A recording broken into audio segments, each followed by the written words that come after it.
مسیح میں میرے عزیزو، بائبل مقدس میں ہمیں یوکرسٹ کے حوالے سے پیشن گوئیاں ملتی ہیں۔ خدا نے بنی اسرائیل کو جب مصر سے نکالا تو بیابان میں 40 سال کا سفر تھا، تو خدا نے انہیں آسمان سے من مہیا کیا۔ اور منہو جو لفظ ہے، اس کا مطلب جو ہے یہ کیا ہے؟ کیونکہ یہ من جو تھا برف میں ڈھکا ہوا تھا، اور انہوں نے کہا ہے منہو، اس کا مطلب یہ کیا ہے؟ ان کو پتہ نہیں ہے کیا ہے، کیونکہ وہ ڈھکا ہوا ہے برف میں۔ اسی طرح خدا نے الیاس نبی کو فرشتے کے ذریعے خوراک مہیا کی، روٹی اور پانی مہیا کیا، اور وہ اسے کھا کر وہ حورب پہاڑ پر چڑھ گیا۔ اسی طرح خدا نے دانیل نبی کو جب غار میں تھا، حبقوق نبی کو خدا کا فرشتہ اس غار میں لاتا ہے اور اسے ساگ اور روٹی مہیا کرتا ہے، اور دانیل نبی زندہ رہتا ہے۔ اسی طرح مسیح میرے عزیزو، خدا نے اپنے بیٹے کو بھیجا تاکہ ہم اسے کھا کر ہم اسے اس کی پیروی بھی کرتے ہیں، ہم اسے اپنا چرواہا بھی مانتے ہیں۔ اور اس کو کھانے کا مطلب یہ ہے کہ وہ جب ہم کسی بھی چیز کو کھاتے ہیں وہ ہمارے وجود کا حصہ بنتی جاتی ہے۔ آپ کی جو خوراک ہے، صبح شام دوپہر کھاتے ہیں، آپ کے جسم کا حصہ بنتی ہے۔ آپ کی خوراک جو ہے آپ کو توانائی دیتی ہے، آپ کی خوراک جو ہے آپ کے خون میں گردش پیدا کرتی ہے، آپ کے مسل بناتی ہے، آپ کو جو ہے زندگی دیتی ہے۔ اسی وجہ سے آپ چلتے پھرتے ہیں۔ اگر آپ کھانا پینا چھوڑ دیں، فاقہ کریں، تو پھر دیکھیں آپ کی صحت کیسے خراب ہوتی ہے۔ تو روٹی جب ہم کھاتے ہیں، کھانے پینے کی جب چیزیں ہم استعمال کرتے ہیں، تو یہ ہماری غذا ہے، یہ ہمیں قوت دیتی ہے، توانائی دیتی ہے، اور ہم باقاعدگی کے ساتھ جو ہے کھانا کھاتے ہیں۔ اسی کے لیے لوگ جو ہے محنت مشقت کرتے ہیں جسمانی خوراک کے لیے، تاکہ جسم جو ہے توانا رہے، پرورش ہوتی رہے۔ اسی طرح جیسے جسمانی خوراک کی ہمیں ضرورت ہے، اسی طرح ہمیں روحانی خوراک کی بھی ضرورت ہے۔ اور یوکرسٹ کی یہ خاص بات ہے کہ یہ نہ صرف ہمیں روحانی خوراک دے رہی ہے بلکہ جسمانی خوراک بھی دیتی ہے، کیونکہ یہ یسوع مسیح کا بدن جو ہے ہمارے بدن کو آ کر پاک صاف کرتا ہے۔ اس یسوع مسیح کا بدن جو ہے ہمارے بدن کو مضبوطی دیتا ہے، ہمیں مضبوط کرتا ہے، ہمارے ایمان کو بڑھاتا ہے، ہمیں قوت دیتا ہے، ہمیں یسوع مسیح بنا دیتا ہے۔ یسوع مسیح کی جو ہے ہم اس کی جو ہے صورت بن جاتے ہیں، الٹر کرسٹس انادر کرائسٹ، ہم دنیا کے لیے مسیحا بن جاتے ہیں، مسیح بنتے ہیں، کیا میل کیا فیمیل، ہم سب یسوع مسیح دوسروں کے لیے بنتے جاتے ہیں۔ اور یوکرس میں ہمیں مکمل طور پر یسوع مسیح ملتا ہے۔ مسیح میرے عزیزو، جب ہم بائبل مقدس پڑھتے ہیں، پرانا اور نیا عہد نامہ، ہمارے لیے مسیحیوں کے لیے یہ کرائسٹ سینٹرڈ ہے۔ بائبل مقدس کرائسٹ سینٹرڈ ہے، یعنی پرانا عہد نامہ یسوع مسیح کی طرف لے جا رہا ہے، آہستہ آہستہ نبیوں کی پیشن گوئیوں کے ساتھ یسوع مسیح کی طرف لے جا رہا ہے۔ خدا کی ساری نجات کی کہانی جو ہے تکوین سے لے کر مکاشفہ تک چلتی ہے، یہ نجات کی کہانی ہے، خدا کا نجات کا منصوبہ ہے پوری انسانیت کے لیے۔ اسی لیے جتنی بھی ہستیاں آتی ہیں کہیں نہ کہیں فیل ہو جاتی ہیں، لیکن یسوع مسیح فیل نہیں ہوا۔ وہ ایسا مسیح ہے، مکمل انسان اور مکمل خدا ہے۔ اس کی باتیں زندگی کی باتیں ہیں۔ شاگردوں نے کہا اے خدا ہم کس کے پاس جائیں، کیونکہ ہمیشہ کی زندگی کی باتیں تو تیرے ہی پاس ہیں۔ اس کے جو اعمال ہیں، اس کے واقعات ہیں، ہمارے لیے زندگی بخش ہیں۔ تو اس کے ساری باتیں جو ہیں ہم پرانے ڈرامے سے اس جیسے لوگ دیکھتے ہیں، کیونکہ ان لوگوں جیسا بلکہ ان سے بھی بڑھ کر آنے والا ہے۔ اور وہ یسوع مسیح ہے، وہ مسیح ہے۔ یہی بات پورے پرانے عہد نامے میں ہم سنتے ہیں اور یہی بیان کیا جاتا ہے کہ تمام شریعت یسوع مسیح کی طرف ہمیں لے کر آتی ہے۔ نبی جو ہے یسوع مسیح کی طرف اشارہ کرتے ہیں کہ ایک ایسا مسیح آئے گا، ایک ایسا خداوند آئے گا جو کامل ہوگا، کامل انسان اور کامل خدا۔ اور اس طرح جو ہے نیا ڈرامہ تو سارا یسوع مسیح کے متعلق ہے۔ گویا جو ہے پرانا عہد نامہ ایک بند کلی کی طرح ہے اور نیا عہد نامہ ایک کھلے ہوئے گلاب کی طرح۔ تو مکمل طور پر پرانا عہد نامہ یسوع مسیح میں پورا ہو جاتا ہے، نئے عہد نامے میں کھل جاتا ہے، ہمیں مکمل طور پر یسوع مسیح سمجھ آنا شروع ہو جاتا ہے۔ اس لیے بائبل مقدس جو ہے کرائسٹ سینٹرڈ ہے۔ ہم ہمیشہ جتنی بھی شخصیات ہیں، چاہے حضرت موسیٰ ہے، داؤد نبی ہے، جتنی بھی ہستیاں ہیں، ہم یہ دیکھیں کہ یسوع مسیح ان میں ہمیں نظر آتا ہے۔ پرانے عہد نامے میں ہمیں یسوع مسیح نظر آئے، جتنی بھی ہستیاں نجات کی بات کرتی ہیں، نجات کے عمل کرتی ہیں، تو یسوع مسیح کی طرف اشارہ کرتی ہیں۔ تو اس لیے یسوع مسیح میں ہمیں کاملیت ملتی ہے کہ وہ مکمل کامل انسان اور کامل خدا ہے۔ اسی طرح چرچ جو ہے کیتھولک چرچ جو ہے روایت کے ساتھ چلتا ہے، ٹریڈیشن کے ساتھ چلتا ہے۔ یہ بائبل مقدس بھی روایت میں، ٹریڈیشن میں تیار کی گئی ہے، بنائی گئی ہے، اور روایت میں بہت ساری باتیں ہیں کلام کے حوالے سے جو ہمیں ملتی ہیں۔ یعنی سارا کا سارا کلام نہیں لکھا گیا۔ مقدس یوحنا انجیل کے آخر میں لکھتے ہیں کہ اگر سارا کا سارا لکھا جاتا تو زمین پر سامان آ سکتا۔ تو اسی طرح جو ہے روایت میں بہت ساری باتیں ہیں یسوع مسیح سے متعلق، نجات سے متعلق۔ یہ روزری جو ہے یہ بھی ہمارے لیے بیبلیکل بھی ہے اور کرائسٹ سینٹرڈ بھی ہے۔ یسوع اس کا مرکزی ہے۔ یسوع مسیح کی پیدائش سے لے کر جی اٹھنے کے سارے واقعات ہیں، نجات کے سارے واقعات ہیں، اور مقدسہ مریم بھی اس میں ہماری مددگار ثابت ہوتی ہے۔ وہ بھی ہمیں یسوع مسیح کے پاس لے کر آتی ہے۔ اس لیے روزری جو ہے ہمیں کرائسٹ سینٹرڈ بناتی ہے، وہ ہمیں یسوع سے دور نہیں کرتی بلکہ یسوع مسیح کے قریب لے کر آتی ہے۔ اس لیے پوری بائبل جو ہے، پوری نجات کی تاریخ جو ہے روزری میں ہمیں مل جاتی ہے۔ اس لیے روزری بھی کرائسٹ سینٹرڈ ہے۔ یعنی میرا موضوع جو ہے یسوع مسیح کو مرکز بنانا ہے کہ یسوع مسیح، چاہے ہم بائبل پڑھتے ہیں، ہم یسوع مسیح کو اپنی زندگی کا محور اور مرکز بنائیں۔ ہم روزری کا ورد کرتے ہیں تو یسوع مسیح ہمارا مرکز ہے۔ ہم مقدسہ مریم کے پاس آتے ہیں تو مقدسہ مریم بھی ہمیں یسوع مسیح کے پاس لے کر آتی ہے، وہ ہمیں یسوع سے دور نہیں کرتی ہے۔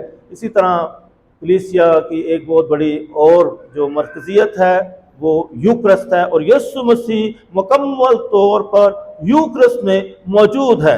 جب کرسمس شروع ہوتا ہے، آمد کے ایام شروع ہوتے ہیں، تو ساری علامتوں کے ساتھ ہم یسوع مسیح کے بارے میں سوچتے ہیں، اس کی پیدائش کے بارے میں سوچتے ہیں، اس کی زندگی کے بارے میں سوچتے ہیں۔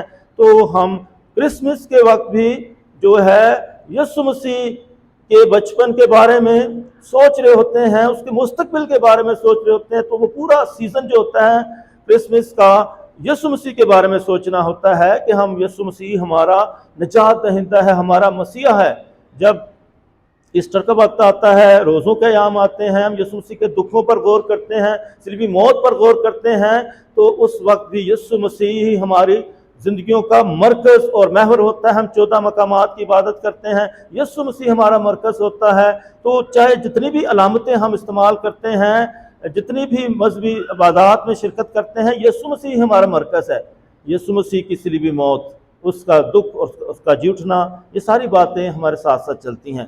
اور جب یہ دونوں بڑے سیزن ختم ہو جاتے ہیں تو یوکرسٹ جو ہے ایسا خوبصورت سیزن ہے اور ایک ایسی بڑی عبادت ہے جو مسلسل چلتی رہتی ہے، بلکہ کرسمس اور ایسٹر کے سیزن میں بھی یہ اپنی مرکزیت جو ہے، اپنی اہمیت جو ہے وہ کھوتی نہیں ہے، بلکہ اس کا مقام ہمیشہ قائم رہتا ہے۔ اس کے مقابلے میں کوئی بڑی عبادت ہی نہیں ہے۔ جتنی بھی عبادتیں ہیں یہ سب سے بڑی اعلیٰ عبادت ہے، آسمانی ضیافت ہے۔ اور اسی طرح مسیح میں میرے عزیزو، جب ہم سیکرمنٹس کی بات کرتے ہیں تو اسی پاک ماس کے اندر یوکرسٹ کا سیکرمنٹ ہے، اور بپتسمہ سے لے کر خدمت کے سیکرمنٹ تک جو ہے یہ سیکرمنٹ جو ہے یوکرسٹ کا سیکرمنٹ ان سیکرمنٹس کی پرورش کرتا ہے۔ اس لیے یوکرسٹ جو ہے سرتاج سیکرمنٹ ہے، سب سے بڑا سیکرمنٹ ہے، اور یہ پاک ماس کے ساتھ ہی چلتا ہے، پاک ماس سے علیحدہ نہیں ہے، کیونکہ کاہن جو ہے جسے خداوند نے جو اختیار دیا ہے کہ وہ روح القدس کی مدد کے ساتھ سیکرمنٹس بھی دے اور گناہوں کی معافی بھی دیتا ہے روح القدس کے ساتھ، اور روح القدس کے ساتھ ہی کاہن جو ہے روٹی اور انگوری مے کو یسوع مسیح کے بدن اور خون میں تبدیل کرتا ہے۔ یہ معجزہ ہوتا ہے ہر پاک ماس میں کہ یہ روٹی اور انگوری مے یسوع مسیح کے بدن اور خون میں تبدیل ہوتے ہیں۔ اسے جو ٹرم استعمال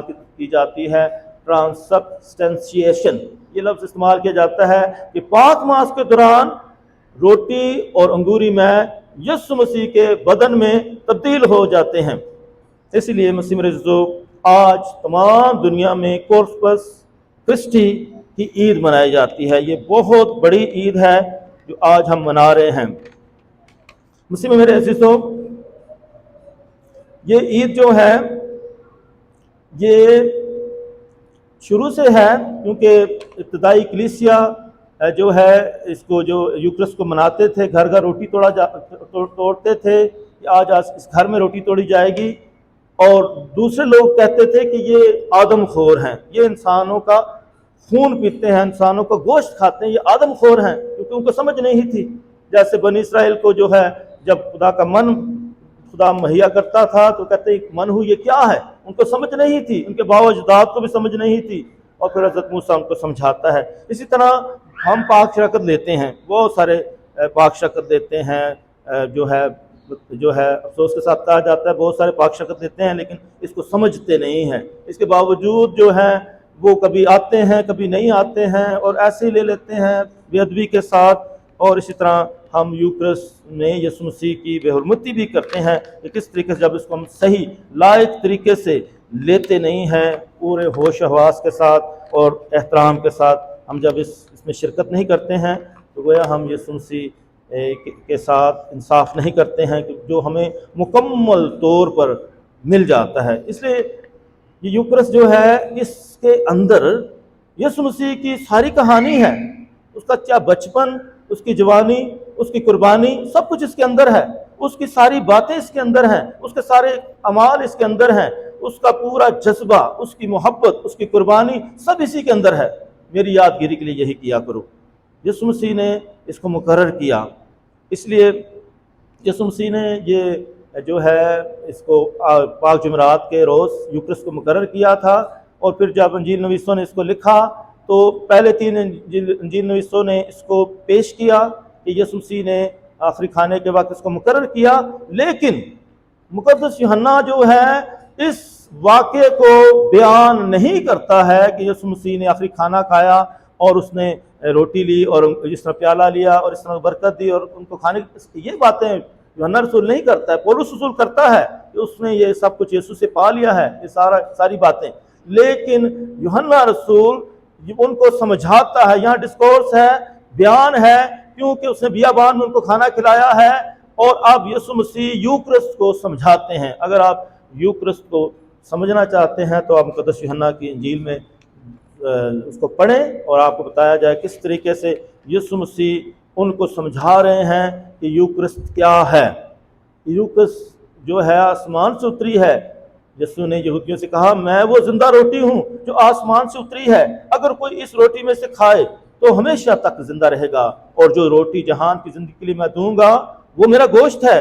بس یہودی آپس میں یوں کہہ کر تکرار کرنے لگے کہ یہ اپنا گوشت ہمیں کیوں کر کھانے کو دے سکتا ہے؟ مگر یسوع نے ان سے کہا میں تم سے سچ سچ کہتا ہوں کہ اگر تم ابن انسان کا گوشت نہ کھاؤ اور اس کا خون نہ پیو تو تم میں زندگی نہیں ہوگی۔ جو میرا گوشت کھاتا اور میرا خون پیتا ہے وہ ہمیشہ کی زندگی رکھتا ہے، اور میں اسے یوم آخر میں پھر زندہ کروں گا، کیونکہ میرا گوشت حقیقی غذا اور میرا خون حقیقی شرب ہے۔ جو میرا گوشت کھاتا اور میرا خون پیتا ہے وہ مجھ میں قائم رہتا ہے اور میں اس میں، جس طرح باپ نے جو زندہ ہے مجھے بھیجا اور میں باپ سے زندہ ہوں، اسی طرح وہ بھی جو مجھے کھاتا ہے مجھ سے زندہ رہے گا۔ تو مسیح میرے عزیزو، آپ جو کیتھولکس ہیں تو پھر آپ اس بات کو اچھے طریقے سے سمجھ لیں کہ پاک شرکت کو ہمیشہ باقاعدگی سے لینا اور پورے ہوش و حواس کے ساتھ اور احترام کے ساتھ لینا ضروری ہے، اس کی تیاری بھی ضروری ہے کہ ہم بھرپور طریقے سے اس میں شرکت کرتے رہیں۔ اس لیے مسیح میرے عزیزو، یہ یوکرسٹ کا سیکرامنٹ کلیسیا میں مرکزیت رکھتا ہے، مکمل یسوع مسیح اس میں ہمیں ملتا ہے، اور یہ ایسے ہی ہے جیسے شادی جب ہوتی ہے تو میاں بیوی کا ایک ہو جانا ہے، اسی طرح یہ پاک شراکت میں یسوع مسیح کا ہمارا ایک ہو جانا ہے۔ یہ پولس سمجھا رہے کہ ہم ایک ہو جاتے ہیں، یسوع مسیح کا بدن بن جاتے ہیں، ایک بدن، سب مل کر اس کے بدن کو لے کر ایک ہی بدن بن جاتے ہیں، اور یسوع مسیح اس کا جو ہے سر ہے۔ مکمل طور پر ہم ایک ہو جاتے ہیں۔ ایک تن ہونے کا مطلب یہی ہے کہ یسوع بھی اپنا آپ مکمل طور پر ہمیں اپنا وقف کر دیتا ہے، تو ہم بھی اپنا آپ وقف کر دیں۔ یہی شادی کی زندگی میں بھی ہے کہ دونوں کا ایک دوسرے کو وقف کر دینا، ایک تن ہونا ہے۔ اسی طرح مسیح میرے عزیزو، اسی طرح یہ جو ہے یوکرسٹ کا سیکرامنٹ ہے، جو کہ بہت گہرا سیکرامنٹ ہے، اور پولس بھی اس کو سمجھانے کی کوشش کرتے ہیں۔ یوکرسٹ کا سیکرامنٹ کو مقدسوں نے بہت زیادہ سراہا ہے، اور انہوں نے بہت زیادہ اس میں ایڈوریشن کی ہے، اور جب یہ یوکرسٹک سجدہ ہوتا ہے، مقدس گھنٹے کی عبادت ہوتی ہے، پاک صندوق کے سامنے ہم سجدہ کرتے ہیں، تو انہوں نے بہت زیادہ، جو چرچ فادرز نے بھی اس کو بہت اپنی زندگیوں کو مرکز بنایا ہے، اس کو باقاعدگی کے ساتھ، ایمان کے ساتھ اس کو لیا ہے۔ تومس ایکوینس جو تھا، چرچ کا ڈاکٹر تھا، اس نے پوپ اربن 15ویں کو جو ہے انہوں نے یہ پروپوزل دیا کہ اس کو عید بنایا جائے، اور یہ 13ویں صدی کی بات ہے کہ اس وقت ایک بہت بڑا معجزہ ہوا تھا اٹلی میں یوکرسٹ کا۔ یہ جگہ ہے بولسینا، یہ شمالی اٹلی میں واقع ہے۔ وہاں جب پاکماس ہو رہی تھی تو یسوع مسیح کا خون نمودار ہوا اور الطار پر جو ہے گرتا ہے، اور یہ معجزہ، اور بھی معجزے ہوئے ہیں یوکرسٹ کے، اور اس کی اتھینٹکسٹی جو تھی یہ ہے 1264 میں ہو گئی تھی، کہ اس کو مان لیا گیا کہ واقعی یہ معجزہ ہے یوکرسٹ کا۔ اس کے سوا اور یہ جو واقعہ ہوا تھا 1263 میں اٹلی میں، اور یہ یوکرسٹ کے حوالے سے تھا۔ سینٹ تھامس ایکوائنس جو تھا، بہت بڑا ڈاکٹر گزرا ہے، بہت بڑا عالم تھا، تو اس نے جو ہے پروپوزل دیا کہ کیوں نہ جو ہے اس کو فیسٹ بنایا جائے، اور اس کو عید بنا کر اس کو منایا جائے۔ تو اس طرح پوپ صاحب نے جو ہے 1264 میں اس کو عید قرار دیا، اور اس کو اس وقت سے منایا جا رہا ہے۔ اس لیے یہ کورپس کرسٹی کی جو ہے آج تمام دنیا میں عبادت ہوتی ہے، اور اس میں ہمیں یسوع مسیح مکمل طور پر ملتا ہے۔ مسیح میرے عزیزو، آئیں ہم بھرپور طریقے سے اس میں شرکت کریں، تاکہ بھرپور طریقے سے خداوند ہماری زندگیوں میں آئے، تاکہ ہم اس کے بدن کو لے کر اسی کا بدن بن جائیں، اور خداوند کے جو نجات کا کام ہے ہماری زندگیوں میں تکمیل تک پہنچے، اور ہم خدا کی بادشاہت کو لانے والے مددگار ثابت ہوں۔ مسیح ہمارے خدا مسیح کے وسیلہ سے آمین۔